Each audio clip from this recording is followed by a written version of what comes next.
Hello guys, how are you. तो आज का हमारा टॉपिक है डीआईसी, डिसेमिनेटेड इंट्रावस्कुलर कोआगुलेशन। इसके अंदर हम स्टडी करेंगे definition, aetiology, clinical presentation, diagnosis और ट्रीटमेंट। तो चलो स्टार्ट करते हैं डेफिनेशन से। तो व्हाट इज़ डीआईसी? सबसे पहले हम ये देखेंगे कि समझने की ट्राई करेंगे कि डीआईसी में होता क्या है। बहुत आसान है, इजी तरीके से समझ आएगा। देखो, जो फिब्रिन है वो हमारी स्मॉल ब्लड वेसल्स के अंदर डेपोजिट होना शुरू हो जाती है। सपोज़ करो, ये हमारे स्मॉल ब्लड वेसल्स है, इसके अंदर ना फिब्रिन जो है वो डेपोजिट होना शुरू हो जाती है, जिसके नतीजे में क्या होता है, क्लॉट फॉर्मेशन होती है, थ्रोम्बस फॉर्मेशन होती है। यहाँ पर अगर हम देखें तो एक थ्रोम्बस बन गया है, हमें दिखाई दे रहा है। ठीक है, अगर थ्रोम्बस बनेगा तो जाहिर सी बात है हमारे प्लेटलेट्स यूज़ होंगे और क्लोटिंग फैक्टर यूज़ होंगे। अगर प्लेटलेट्स यूज़ हो गए तो हमारे ब्लड के अंदर प्लेटलेट्स जो हैं वो कम हो जाएंगे, जिसके नतीजे में एट द सेम टाइम हमें ब्लीडिंग होगी। अच्छा, तो अब देखो, एक टाइम पे क्या होगा, पहले थ्रोम्बस फॉर्मेशन हो जाएगी। अगर थ्रोम्बस फॉर्मेशन होगी, उसमें प्लेटलेट्स यूज़ होंगे, तो प्लेटलेट्स कम होने की वजह से हमें ब्लीडिंग होना शुरू हो जाएगी। दो काम हो रहे हैं, थ्रोम्बस फॉर्मेशन हो रही है और ब्लीडिंग भी हो रही है। और मोस्टली ये जो डीआईसी है ये हॉस्पिटलाइज्ड पेशेंट में होता है। और जब हमारे पास ये जो थ्रोम्बस फॉर्मेशन है वो स्मॉल ब्लड वेसल्स के अंदर होती है, तो हमारे सबसे ज़्यादा जो है डैमेज होते हैं एंड ऑर्गन। एंड ऑर्गन में अब क्या क्या आते हैं, हमारे आइज़ आ जाती हैं, हमारे लिवर आ जाता है, किडनीज आ जाती हैं और रिस्पिरेटरी सिस्टम आ जाता है। तो ये होगी इसकी डेफिनेशन सिंपल। अब बात करते हैं हम इसकी इटियोलॉजी की। बहुत सारे इटियोलॉजिकल फैक्टर है जो कि एसोसिएट करते हैं डीआईसी के अंदर। तो हम मोस्ट कॉमन की बात करेंगे, जिसमें हमारे पास सबसे पहले आता है ऑब्स्ट्रक्ट कॉम्प्लिकेशन। अब्स्ट्रैक्ट कॉम्प्लिकेशन में हमारे पास जो 10% है वो आता है प्लेसेंटल अब्रप्शन। इसके अलावा हमारे पास आ जाता है एमनियोटिक फ्लूइड एम्बोलिज्म। ठीक है, उसके अलावा कुछ मैलिग्नेंसीज होती हैं, जैसा कि सॉलिड ट्यूमर्स, जिसमें हमारे पास आता है पेंक्रियाटिक कैंसर।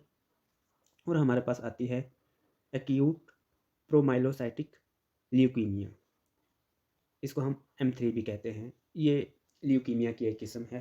ठीक है, उसके अलावा अगर हम देखें तो हमारे पास आता है pancreatitis, drugs reaction, snake bite, sepsis.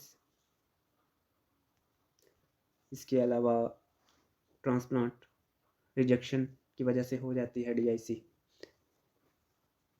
और कुछ वस्कुलर डिसऑर्डर्स होते हैं, जिसमें मेनली हमारे पास आयोटिक एनोरिज्म होता है, हैवी ट्रॉमा की वजह से हो जाता है, जैसा कि हमारे पास हेड ट्रॉमा होता है, इसकी वजह से भी हो सकता है। और इसके अलावा हीमोलाइसिस। तो ये कुछ मेन एटियोलॉजिकल फैक्टर है जिसकी वजह से डीआईसी हो जाता है हमें। अब बात करेंगे हम इसकी क्लिनिकल प्रेजेंटेशन के अंदर। क्लिनिकल प्रेजेंटेशन के अंदर हमारे पास एक्यूट डीआईसी होता है और क्रोनिक डीआईसी होता है। एक्यूट डीआईसी की बात करते हैं पहले। डीआईसी जिसमें हमारे पास आता है bleeding from vena puncture site. देखो, जब हम कोई सुई अपनी ब्लड वेसल्स के अंदर कोई इंजेक्शन वगैरह लगाते हैं, अगर हम पिक्चर में क्लियरली देख रहे हो, जब हम ब्लड लेने के लिए, सैंपल लेने के लिए हम इंजेक्शन या सुई लगाते हैं, तो जिसके नतीजे में हमें ब्लीडिंग होना शुरू हो जाती है। ठीक है, फिर हम देखते हैं टिकियाए होते हैं, इसमें हमें small red dots, small blood clot होते हैं, ये पिक्चर के अंदर क्लियरली हमें नज़र आ रहे हैं। ठीक है, इसको क्या बोलते हैं, टिकियाए बोलते हैं। फिर उसके बाद होता है इकियोमोसिस क्यूट के अंदर। इकियोमोसिस के अंदर क्या होता है, ये भी ब्लड क्लॉट होते हैं, लेकिन ये जो है ना, ये हमारे पास उससे थोड़े बड़े होते हैं टिकियाए से। तो एक्यूट के अंदर हमें यही देखने को मिलता है क्लिनिकल प्रेजेंटेशन में। बात करते हैं क्रोनिक की। क्रोनिक के अंदर हमें फिर ब्रूजिंग मिलती है। देखो, ब्लड जो हमारी स्किन है उसके नीचे जो क्लोटिंग हो गई है ब्लड की, पिक्चर में देखो, इसको हम ब्रूजिंग बोलते हैं। उसके अलावा म्यूकोजल ब्लीडिंग, ख़ासतौर पर हमारे जीआईटी से ब्लीडिंग होती है। ठीक है, उसके बाद हमें थ्रोम्बोफिलबाइटिस मिलता है, थ्रोम्बोफिलबाइटिस।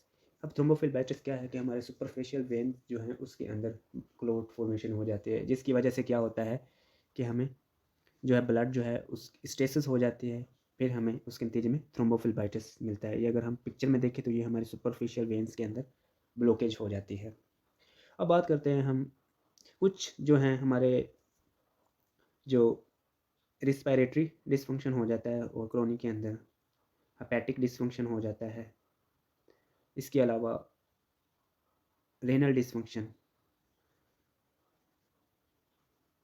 और पेशेंट के अंदर शोक के चांस भी होते हैं, शोक हो जाता है और ट्रांजिएंट न्यूरोलॉजिकल सिंड्रोम का भी खतरा होता है क्रोनिक के अंदर। ये होगी इसकी क्लिनिकल प्रेजेंटेशन। अब बात करते हैं हम इसकी डायग्नोसिस की। तो सबसे पहले हम क्लिनिकली देखते हैं डायग्नोसिस को, सही है। उसके अलावा फिर हम लैब डायग्नोसिस करते हैं। इसके अंदर सबसे पहले हम ब्लड पिक्चर देखते हैं, कंप्लीट ब्लड काउंट करते हैं।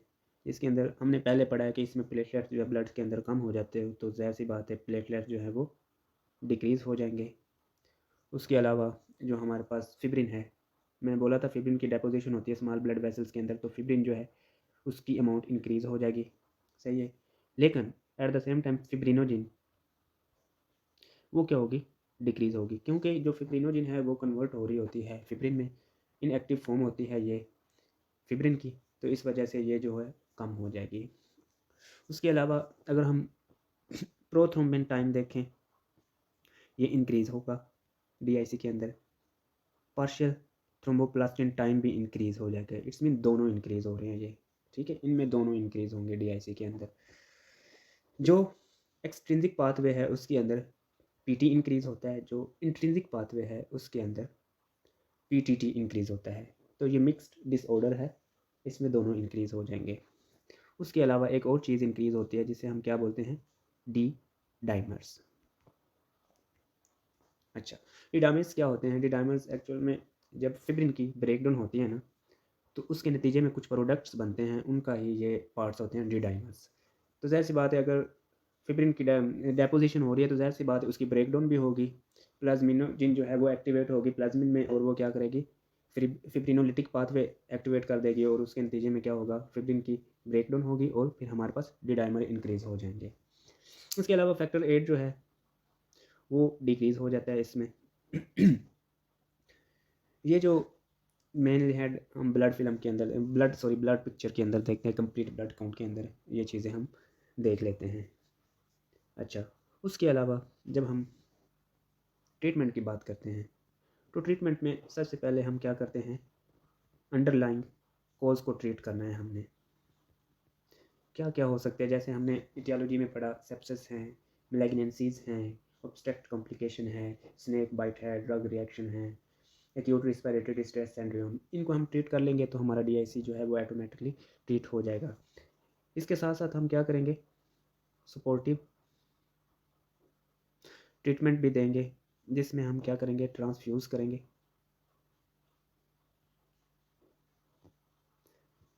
आरबीसीज, प्लेटलेट्स और फ्रेश फ्रोज़न प्लाज्मा। मैंने आपको बताया था कि इसमें क्या होता है कि कुछ पेशेंट जो है उनको शॉक का भी चांस होता है। अगर किसी पेशेंट को शॉक हुआ है तो हम उसके शॉक को भी ट्रीट करेंगे अगर ज़रूरी हुआ तो।